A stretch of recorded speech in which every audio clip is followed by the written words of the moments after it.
అత్యున్నత సింహాసనముపై ఆసీనుడా, దేవదూతలు ఆరాధించు పరిశుద్ధుడా. యేసయ్యా నా నిలువెల్ల నిండియున్నావు, నా మనసారని సన్నిధిలో సాగిలపడి నమస్కారము చేసెదా, సాగిలపడి నమస్కారము చేసెదా. నా మనసారని సన్నిధిలో సాగిలపడి నమస్కారము చేసెదా, సాగిలపడి నమస్కారము చేసెదా.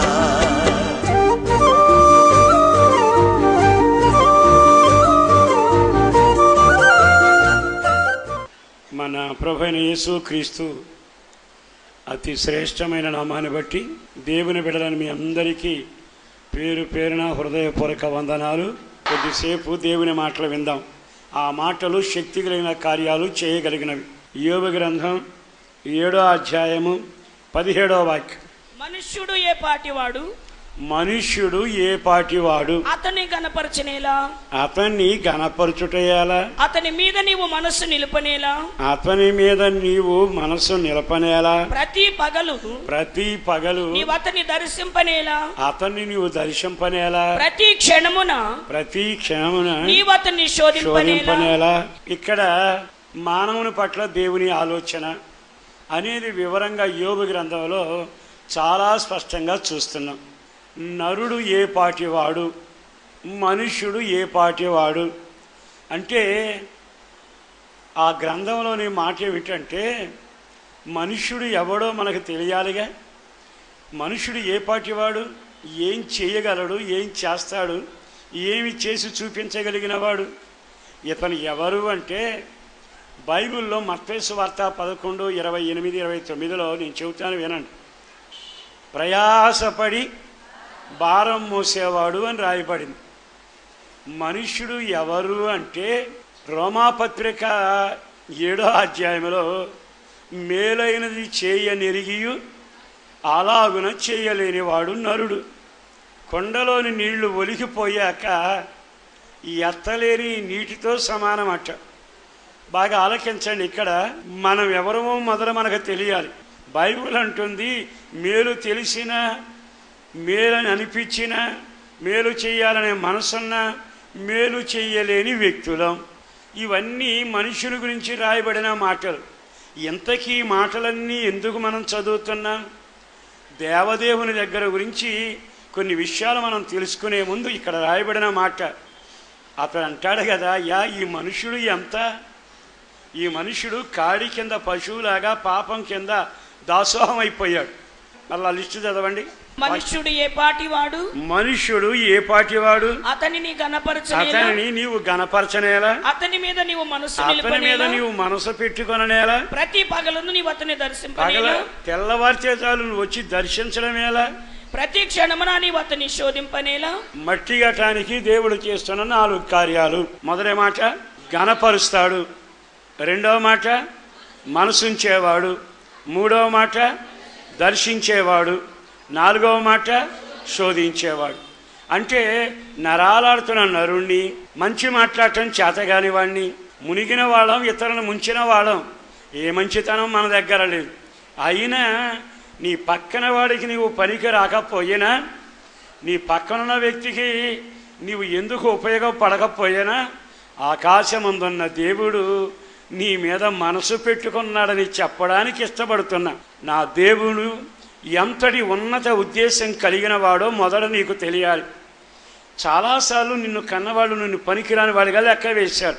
నీతో ఉండి తిన్నవాళ్ళు నిన్ను త్రాసులో ధూళిలాగా ఊదేశారు. అయినా నా దేవుడు నిన్ను విడిచిపెట్టలా, మర్చిపోలా, అనామకుడని లెక్క వేయలా. ఆయన నిన్ను గురించిన ఉన్నతమైన ప్రణాళిక పెట్టుకున్నవాడు. ఇతని జీవితాన్ని నాకు అవసరమైనట్టుగా మలుచుకుంటానని ఆశించిన వాడు నీకు జీవం ఇచ్చాడు, పేరు పెట్టాడు, కాపరై ఉన్నాడు. కొన్ని ఉదాహరణతో చెబుతాను, జాగ్రత్తగా వినండి. ఆ ఇంట్లో తల్లి ఎంత వేదన పడిందంటే, ప్రసవ వేదన స్త్రీలకు తెలుసు. ఆ వేదన పడుతుంటే చుట్టుపక్కల వాళ్ళంతా వచ్చి ఆమెను పలకరించి ధైర్యపరిచి, అమ్మా కంగారేం పడవాకు, కొంచెం ఓర్చుకో, మగబిడ్డ పుడుతున్నాడు అని చెప్పి నెమ్మదిగా ఆమెను ధైర్యపరచబోయారు. బాధ ఏమో గుండెకు బరువైతే తట్టుకోలేక ఓర్చుకోలేక భయంకరమైన పరిస్థితిలో ప్రసవిస్తూ ఆ పిల్లవాడిని చూడక మునిపే తానేమందో తెలుసా, నా దుఃఖానికి పుట్టాల్సినడు పుట్టాడు, వీడే నా జీవితానికి దుఃఖం అయిపోయాడు అని అతగాడికి దుఃఖపుత్రుడు అని ఆ తల్లి పేరు పెట్టింది. ఆ పేరు పెడితే ఆ రోజునది చక్కటి గ్రంథస్థంలో చేయబడింది. ఏమిటంటే బెనోని. బెనోని అనే మాట మూల భాషలో రాసి ఉంది. దానికి చక్కటి మాట ఏమిటంటే దుఃఖపుత్రుడు. అంటే ఇప్పుడు ఆమె జీవితంలో ఏర్పడింది దుఃఖం, కలిగింది దుఃఖపుత్రుడు, బ్రతికంతా బరువైపోయింది, తనువును చాలించింది, కన్నబిడ్డ ముఖం చూడకుండానే కన్ను మూసింది. కానీ ఆకాశమందున్న దేవుడు ఎంతటి సమర్థుడో తెలుసా, ఏమైనా ఇతన్ని నేను ఘనపరచాలి అనుకున్నాడు, ఇతని జీవితాన్ని ఆశీర్వాదకరంగా మార్చాలి అని కోరుకున్నాడు. అందుకే ఆ బరువు బాధ్యత తండ్రి మీద పెడితే తండ్రి ఆ బిడ్డను తన దగ్గరే ఉంచుకొని, వీడు నా కుటుంబంలో అందరి చేత దుఃఖపుత్రుడు అని అందరి చేత అనిపించుకున్నాడు. ఇతని నేను ఘనమైన పుత్రుడు, ఇతడు నా కుడి చేతి పుత్రుడు అని అర్థం వచ్చేటట్టుగా అతన్ని మార్చాలని తండ్రి పడిన ప్రయాస ఈ చరిత్ర పట్టుల్లో మరుగయ్యింది. ఆది కాండంలో నేను చెప్పిన వాక్యం ఉంది. తండ్రి దీవించాడు, దీవించేటప్పుడు ఇతనికి ఏమని పేరు పెట్టాడు, చీడ్చెడి తోడేలు అని పేరు పెట్టాడు. తోడేలు మంచిది అని అనడానికి ఎక్కడ ఆస్కారం ఉండదు. తోడేలుకి ఎంతసేపు ఏముంటుందో తెలుసా, ఈ సాధు జంతువులు ఎక్కడ కనపడినా వాటిని భయంకరంగా చీల్చుకుని తినడం. ఈ రోజున ఒక పక్కన దుఃఖపుత్రుడు, రెండో పక్కన చీల్చే తోడేడు. కానీ ఎంత హీనమైన ఈ మనిషిని నా దేవుడు ఒక రోజున ఎంత యోగ్యుడిగా గణపరిచాడండి. ఈ శుభవేళ ఈ మాటలు వింటున్న మీ అందరికీ నేను మరలా చెప్పగలిగిన మాట, నీ కుటుంబానికి దుఃఖపుత్రుడిగా ఉన్నా, నీ సమాజానికి బాధలు కలిగించే వ్యక్తిలాగా ఉన్నా, నీ కుటుంబంలో పొగబెట్టేవాడిగా ఉన్నా, నీ తల్లికి తండ్రికి కన్నవాళ్ళకి కట్టుకున్న వాళ్ళకి కంటిలో నలుసులాగా నీ ఉన్నా, నా దేవుడు నిన్ను అసహించుకొనడం లేదు. బైబిల్లో రాస్తుంది, మనుష్యుని జ్ఞాపకం చేసుకునడానికి ఏ పాటివాడు. నిజంగా ఈ మనుష్యుడు కంట్లో నలుసులాడేవాడు, ఇంటికి దుఃఖపుత్రుడు, ఓ రకంగా ఒలిగిపోయేవాడు, లేవలేనివాడు, మంచి లేనివాడు, మంచి మాట్లాడలేనివాడు, చివరికి ఎవరయ్యా అంటే చీల్చే తోడేలు. నిజంగా అది ఎంత బాధాకరమైందండి. నరాలాడుతున్న నీవు ఒకవేళ ఈ పరిస్థితిలో ఉన్నా, ఈ పరిస్థితులు అనుభవిస్తున్నా, నా దేవుడు ఎవరో తెలుసా, ఈరోజు కూడా ఆ వాగ్దానం నెరవేరేటట్టుగా నిన్ను కూడా నా దేవుడు జ్ఞాపకం చేసుకొనుగాక. ద్వితీయోపదేశ కాండంలో 33:12 బెన్యామీను గురించి ఇట్లా నేను బెన్యామీను గురించి ఇట్లా నేను బెన్యామీను యెహోవాకు ప్రియుడు. తల్లి ఏమంది, దుఃఖపుత్రుడు అంది. తండ్రి ఏమన్నాడు, చీల్చే తోడేలు అన్నాడు. దేవుడేమంటున్నాడు, నాకు ప్రియుడు.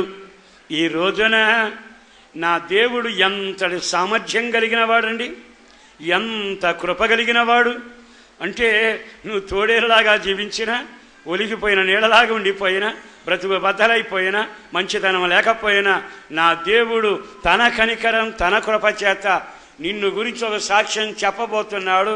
నీవంటే ఆయనకి ఇష్టమని పలికేటట్టుగా, ఈతడు యెహోవాకు ప్రియుడు. నా దేవుడు నిన్ను కూడా నీ పరిస్థితులు అస్తవ్యస్తంగా దీనంగా హీనంగా ఉన్నా, నా దేవుడు నిన్ను కూడా ప్రియుడు అని పేరు పెట్టి పిలిచేటట్టుగా ఆయన కృప నీ యొద్దకు దిగి వచ్చునగాక, ఆయన మనసు నీ మీద ఉంచునగాక. అంత తోడేలువైనా నా దేవుడు నిన్ను కనికరించునగాక. కృపాకాలంలో ఉన్నావు, నాశనం రాకమునిపే, భయంకరమైన అగ్నికి ఆహుతి కాకమునిపే, భయంకరమైన పరిస్థితులు తారాడకమునిపే నిన్ను నా ప్రియుడు అనేటట్టుగా దేవుడు ఎంచాడు, యోచించాడు, అట్టా పిలవాలనుకున్నాడు, అట్టా దీవించాలని కోరుకున్నాడు. అవ్విధంగా చేయడానికి ఇష్టపడిన దేవుడు ఇక్కడ సాక్ష్యం చెబుతున్నాడు, అతడు యెహోవాకు ప్రియుడు. చక్కని మాట అండి.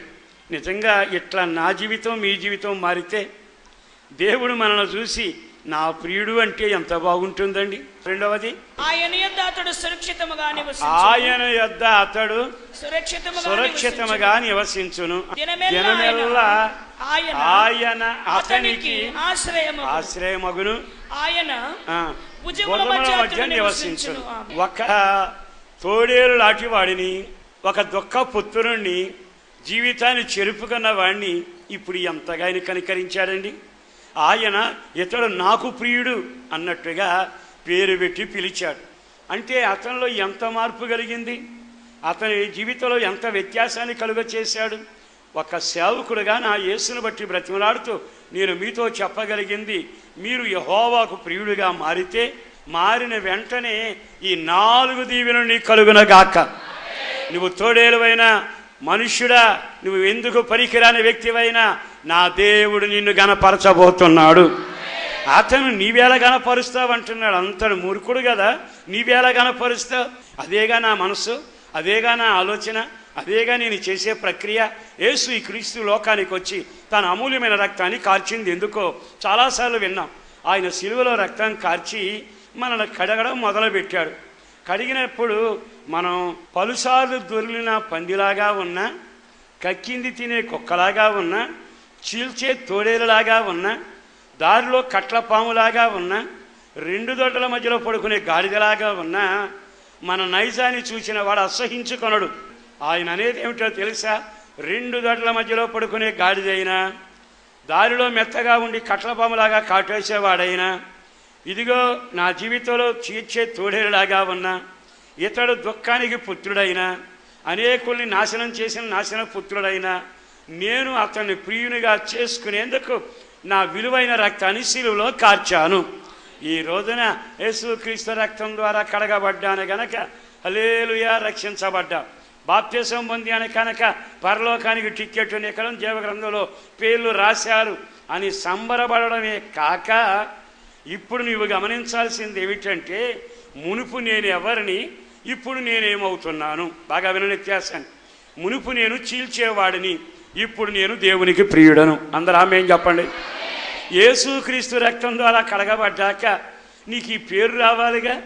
దేవుడు భుజాల మీద నిన్ను మొయ్యాలనుకున్నా, ఆయన దగ్గర సురక్షితంగా ఉండాలి అనుకున్నా, ప్రతిరోజు ప్రతి క్షణం ఆయన నీకు ఆశ్రయ దుర్గంలాగా ఉండాలి అనుకుంటే నీవు మొదటగా ప్రియుడిగా మారాలి. అందుకని ఈ గతానికి ఇప్పటికి తేడా గమనిస్తే, ప్రభువును నమ్మి నీవు ఎంతకాలం అయ్యింది? ఇంకా సంఘంలో తోడేలాగానే ఉంటావా? కుటుంబంలో ఇంకా తోడేలాగానే ఉంటావా? ఉద్యోగం చేసే స్థలంలో తోడేలాగానే ఉంటావా? ప్రాణం పెట్టి కడిగిన తర్వాత అయినా దేవునికి ఇష్టమైన ప్రియుడిగా నీవు మారుదువుగాక. పౌలుని అడిగారు, ఏమయ్యా అని. అయ్యా గతమా, నేను హింసకుడను, దోషకుడను, హానికరుడను, అనేకుల్ని కీడు చేశాను, రక్తం ఒలికించే హత్య నాకు ప్రాణాధారం అనుకున్నాను. కానీ యేసుక్రీస్తు స్వరమిని దర్శించబడి నేను మార్పు చెంది యేసు రక్తంలో కడగబడిన తర్వాత ఇప్పుడు నేను ఎవరినో తెలుసా? అన్ని విషయంలో చచ్చిన వాడను, యేసే నా యందు జీవిస్తున్నాడు. ఒకప్పుడు నేను మూర్ఖుడిని, ఇప్పుడు కూడా మూర్ఖుడిగా ఉంటే, ఒకప్పుడు దేవదోషకుడిని, ఇప్పుడు కూడా అలా ఉంటే, ఒకప్పుడు పరిహాసకుడిని, ఇప్పుడు కూడా అలా ఉంటే, ఒకప్పుడు ఇతరులను నాశనం చేసి నవ్వులాట కొరకు వాళ్ళ ప్రాణాలతో చెలగాటమాడాను, ఇప్పుడు కూడా అలా బ్రతికితే, ఒకనాడు వ్యభిచారిని కానీ ఇప్పుడు కూడా అలాగే ప్రవర్తిస్తే, ఒకనాడు చెరిగిన వాడిని, ఇతరుల జీవితంతో ఆటలాడిన వాడిని ఇప్పుడు కూడా అలా ప్రవర్తిస్తే దేవుడికి నీవు ప్రియుడిగా మారలేవుగా. యేసుగార్చిన రక్తం వ్యర్థమేగా. అందుకని ఈ రోజైనా నిన్ను ఆయన ఘనపరచాలని కోరుకుని, నిన్ను ఒక ఉన్నతమైన ప్రియుడిగా మార్చాలని యేసు సిలువలో నలిగిపోయాడు. నీవు కానీ యేసుక్రీస్తు రక్తం ద్వారా కడగబడితే ఆ రక్తం నీ రాతి గుండెను బద్దలగొట్టునగాక. ఆయన సిలువ మరణం నీ మనస్సాక్షిని మరలా పురుకొల్పునగాక. ఇక తర్వాత నీ జీవితంలో యేసు రక్తం ద్వారా కడగబడి నిజంగా నూతన సృష్టిగా మారితే ఆయన సంబరపడి అంటాడు, మీ నాన్న తోడేలని పేరు పెట్టాడు, మీ అమ్మ దుఃఖపుత్రుడని పేరు పెట్టింది, మీ వాళ్ళంతా నువ్వు ఒలిగిపోయే వ్యక్తివని చెప్పారు, మీ వాళ్ళు నీలో మంచితనం లేదు అని చెప్పారు, కానీ నా రక్తం మహిమ ఇప్పుడు నువ్వు ప్రియుడిగా మారావుగా. మరి ఈరోజు ఈ మాటలు విన్నాక ఆయన నా ప్రియుడు అని నిన్ను గురించి చెబితే బాగుంటుందిగా. రెండవ మాట చెబుతాను. మత్తయి సువార్తలో చాలా తేటగా రాయబడిన నీ వ్యక్తిగత జీవితానికి సంబంధించిన పదం. 3వ అధ్యాయము 16వ వాక్యం చదువుతున్నాం. యేసు బాప్తిసం పొందిన వెంటనే నీళ్లలో నుండి ఒడ్డునకు వచ్చెను. ఇదిగో ఆకాశము తెరవబడెను. దేవుని ఆత్మ పావురం వలె దిగి వచ్చి ఉండగా పైనుంచి ఒక స్వరం వినబడుతుంది. ఏమని? మరియు ఇదిగో ఈయనే నా ప్రియ కుమారుడు, ఈయన యందు నేను ఆనందించుచున్నాను. మొదటిది యేసు రక్తం ద్వారా కడగబడి ప్రాచీన స్వభావం పోయి నవీన స్వభావం వచ్చి తొక్కబడిన మట్టిలాగా ప్రియమైన రూపాన్ని చేయగలిగిన దేవునికే మహిమ కలుగునగాక. నేను పేదవాడికి అన్నదానం చేసి వస్త్రదానం చేశాను గనక నేను నిన్ను చూసినప్పుడల్లా నా ప్రియుడా అని అంటాడు అనుకోబాకు. నువ్వు చేసిన దాన కార్యాల వలన ప్రియుడు కావు. నీ జీవితంలో గుడి కట్టావు గనక దేవునికి ప్రియుడు కావు. కానుకిచ్చా ప్రతిఫలం వస్తుంది, కష్టపడ్డావు జీతం వస్తుంది, దేవునికి ఏమన్నా చేస్తావు ప్రతిఫలం వస్తుంది. కానీ దేవుడు నిన్ను చూచి ప్రియుడా అని పిలవగలిగేది ఎప్పుడో తెలుసా? లేఖనానుసారంగా నీ పాపాలను యేసు రక్తంలో కడుక్కొని యేసుక్రీస్తు నామమున బాప్తిసం పొంది దేవుని చిత్తం నెరవేర్చి బయటకు వచ్చినప్పుడు పరలోకములో శబ్దం మొదలవునగాక. ఏమి చేశాడయ్యా? నీతి యావత్తు నెరవేర్చాడు. అంటే నువ్వు నీతి నెరవేర్చకుండా, దేవుని చిత్తం నెరవేర్చకుండా కానుకిచ్చిన, దానం చేసిన, చక్కగా పాడిన, చక్కగా వాయించిన, ఇంకా ఇంకా ఏ కార్యక్రమాలు చేసినా దేవుడు నిన్ను చూసినప్పుడల్లా ప్రియుడా అని అనలేడిగా. యేసు రక్తం ద్వారా పశ్చాత్తాపం ద్వారా నీవు ప్రియుడిగా మారతావు. రెండవది బాప్తిసం అనే దేవుని చిత్తం నెరవేర్చి ప్రియుడిగా మారతావు. 3వ మాట కూడా చెబుతాను. దానియేలు గ్రంథం 10వ అధ్యాయంలోని 10వ వాక్యం. అప్పుడొకడు చేతితో నన్ను ముట్టి నా మోకాళ్లను అరచేతులను నేల మోపి నన్ను నిలవబెట్టి. ఈ లేఖనాలు చదువుతున్నప్పుడు దానియేలు ప్రార్థనలో గదిలో ఉన్నాడు. ప్రార్థనా జీవితం బాగా వినండి ఈ మాట. మన జీవితంలో మారు మనసు బాప్తిసం పొందడం అనే అనుభవం వచ్చేసింది. 3వ మెట్టు ఏమిటంటే దేవుని చేత ప్రియుడు అనబడేటట్టుగా నీకు ప్రార్థనా జీవితం ఉండాలి. మన జీవితంలో కార్యాలు జరగటం లేదనుకోవడం కాక అస్సలు నువ్వు దేవునికి ప్రియుడిగా మారావా? దేవునికి ప్రియుడిగా మారడానికి ప్రార్థనే అవశ్యం. నీ కానుక కాదని చెప్పే కదా. నీ జీవితంలో దేవుడు నిన్ను ప్రియమైన వ్యక్తిగా చూడాలి అనుకుంటే ప్రార్థనలో నీ ముఖం కనపడాలి. దేవుని దగ్గర మోకాళ్ళు వంగాలి. దండం పెట్టి చెబుతున్నాను సహోదరులారా, కడవర దినాల్లో ఉన్నాం. ఈ లోకంలో ఎక్కువ కాలం ఉండకపోతాం. ఆ సంగతి వదిలేయండి. ఆస్తులు వెంట రావని సంగతి తెలుసు. ఎవరు ఎప్పుడు వెళ్ళిపోతారో తెలియదు. కానీ వెళ్ళిపోక మునిపే మనకిచ్చిన ఈ సమయంలో మనం దేవుని సన్నిధిలో ప్రియుడాని పిలిపించుకునే కృపని కలగాలి. అది ప్రార్థనలోనే జరుగుతుంది. నీ మోకాళ్ళు ఎంత బలపడతాయో దేవుడు నీ మోకాళ్ళను బలపరచునగాక. నీ అరిచేతులని నీ చేతులను ముడితే ఈ చేతుల కట్ట విసుగుబుట్టదట. ఎంతసేపు విత్తుతూనే ఉంటారట, అలయక మేలు చేస్తూనే ఉంటారట. చేతులు దేవుడు తాకపోతే, దేవుడు చేతులను ముట్టకపోతే నీకు మేలు చేసినప్పుడల్లా 20 ఏళ్ళన ఈ కుటుంబానికి ఎన్నిసార్లు చేశా మేలు, ఆ సంఘానికి ఎన్నిసార్లు చేశా అంటే చేసినవన్నీ బరువుగా అనిపిస్తాయి. ఆయన చెయ్యొచ్చి నీ చేతిని తాకితే నీవు ఎంత ఓపికగా కార్యాలు చేయగలవు, ఎంత సత్క్రియలు చేయగలవు, ఎంత మేలును విత్తగలవు, విశ్వాస గృహానికి చేరిన వాడి పట్ల ఎంత మేలైన కార్యాలు చేయగలవు. ఈ రోజున సంఘంలో చాలామంది ఉన్నారు, కానీ దేవుని హస్తం వాళ్ళ ముట్టకపోవడం వలన వాళ్ళ చేతులు బలహీనమై ఉంటున్నాయి, వాళ్ళ కాళ్ళు బలహీనమై ఉంటున్నాయి.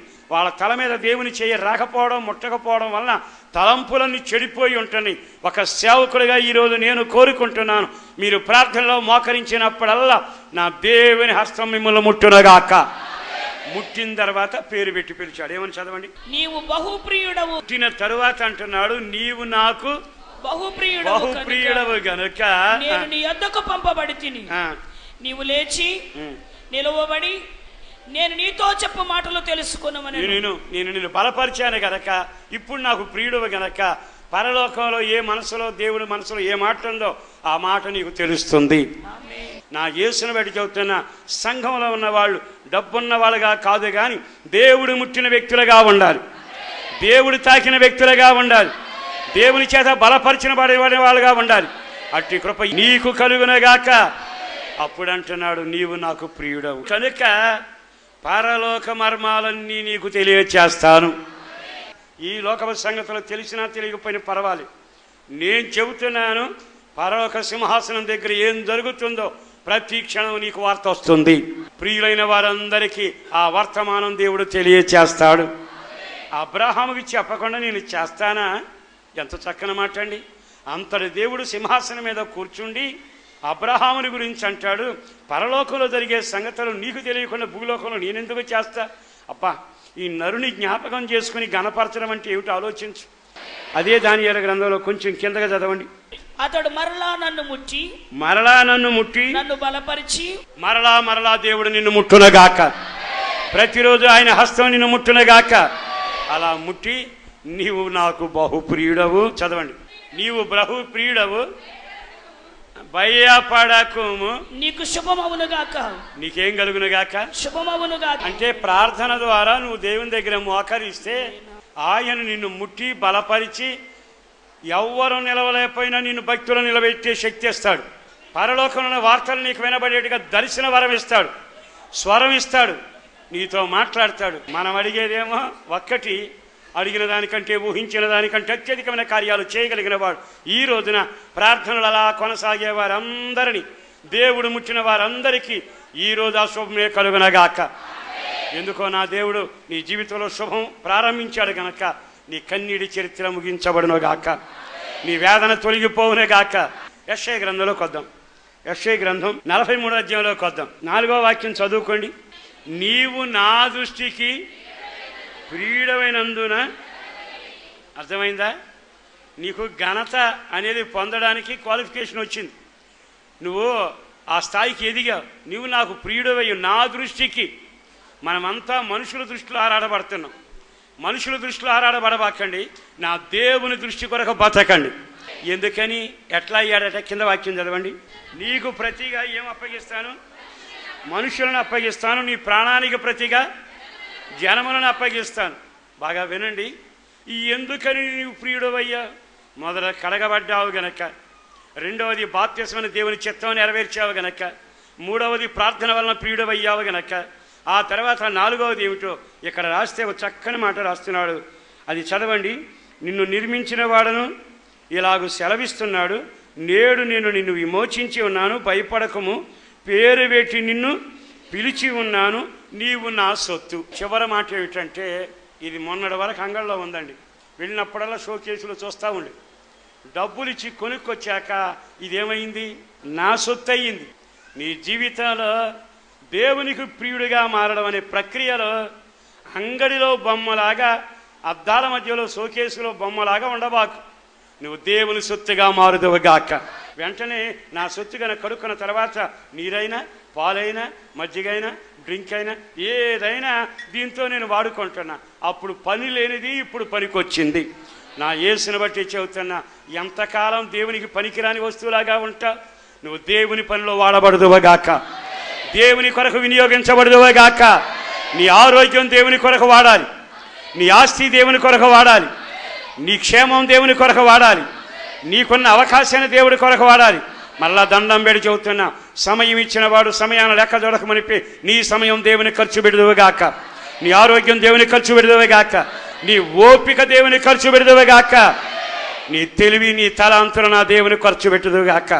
ఈ రోజున దండం పెడి చెబుతున్నా, నువ్వు దేవునికి ఏమైనా ఉపయోగపడ్డావా?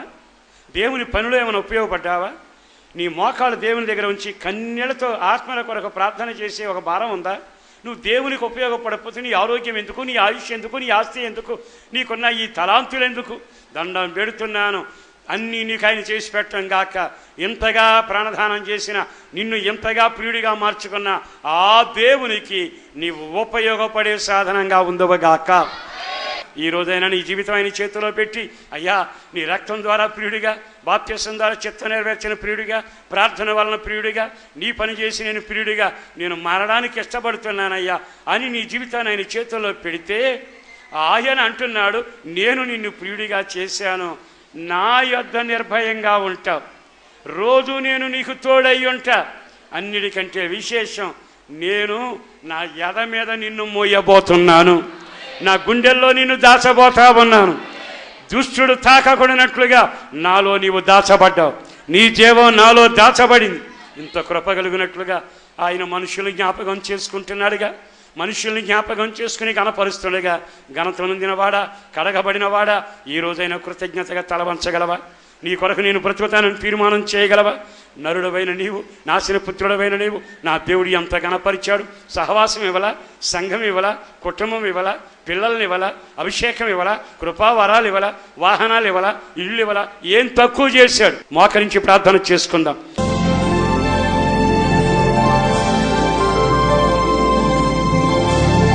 ఆశ్చర్యకరుడా, వందనాలయ్యా, మా సర్వస్వం నీవయ్యున్నావు. నన్ను నేను తలపోసుకున్నప్పుడల్లా వేదన కలవరం తప్ప నాలో ఏ మంచితనం ఉంది ప్రభువా, నాలో ఏ గొప్పతనం ఉందయ్యా, నాకే తలాంత ఉందో ప్రభువా. నా జీవితాన్ని గతం తొంగి చూస్తే దౌర్భాగ్యమైన స్థితి, కానీ నీవు ఎంతగా కనికరించావు. ఈ ప్రజలను కనికరించయ్యా. నరపుత్రుని గణపరచనేలా, వాడు ఏ పాటివాడు? తోడేలను ప్రియుడిగా మార్చిన దైవమా నీకు వందనాలు. నరహంతుడైన సౌలును ఒక దేవుని సాధనంగా మార్చినవాడా నీకు వందనాలు. ఎన్నిక లేని గార్ధవం యేసును మోసే గాడిదలాగా చేసిన వాడా నీకు వందనాలు. నీవిచ్చిన ఘనత కొరకు వందనాలు. చేతులు పైకెత్తారయ్యా. ప్రజలు నీ కొరకు బ్రతకాలని తపన, ఆశ, ఆలోచన కలిగారు. ఒక గొప్ప తీర్మానం కలుగొచ్చేయండి, ఒక రోషం కలుగొచ్చేయండి, ఒక దీవెనకరమైన పైనాన్ని కలుగొచ్చేయండి. బ్రతకాలని తపన, ఆశ, ఆసక్తిని కలుగొచ్చు. ఆరాధనలో పాల్గొంది ఈ మాటలు విన్న వారంతా దీవించబడాలి. శారీరక స్వస్థత, కుటుంబాల క్షేమం, ఆత్మలో ఎదుగుదల, ఓ నిబ్బరం, రక్షణ, రాకడకు సిద్ధపాటు, మెండైన దీవెనలు కలుగొచ్చేసి ఈ నీ బిడ్డలను దీవించి కాపాడుమని యేసు పరిశుద్ధ నామాన ప్రార్థించి స్తుతించి విన్నవించి వేడుచున్నాము తండ్రి. ఆమేన్. పరిశుద్ధాత్మ స్వస్థత కూడిక ప్రతి శనివారం రాత్రి 7 గంటల నుండి 9 గంటల వరకు హోసన్న మందిర్, హనుమాన్ జంక్షన్ నందు జరుగును. మీ అందరికీ ప్రేమపూర్వక ఆహ్వానం. ఆరాధనా సమయములు.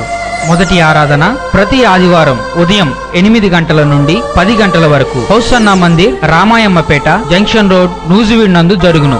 రెండవ ఆరాధన ఉదయం 10 గంటల నుండి 1 గంట వరకు హోసన్న మందిర్, హనుమాన్ జంక్షన్ నందు జరుగును. మీ ప్రార్థనావసతుల కొరకు మమ్ములను సంప్రదించవలసిన మా చిరునామా: పాస్టర్ దేవదాస్ గారు, hosanna Mandir, Nuzvid road, Hanuman junction, Krishna జిల్లా, ఆంధ్రప్రదేశ్. మా ఫోన్ నెంబర్లు 08656242751, మరి ఒక నెంబర్ 9440772772.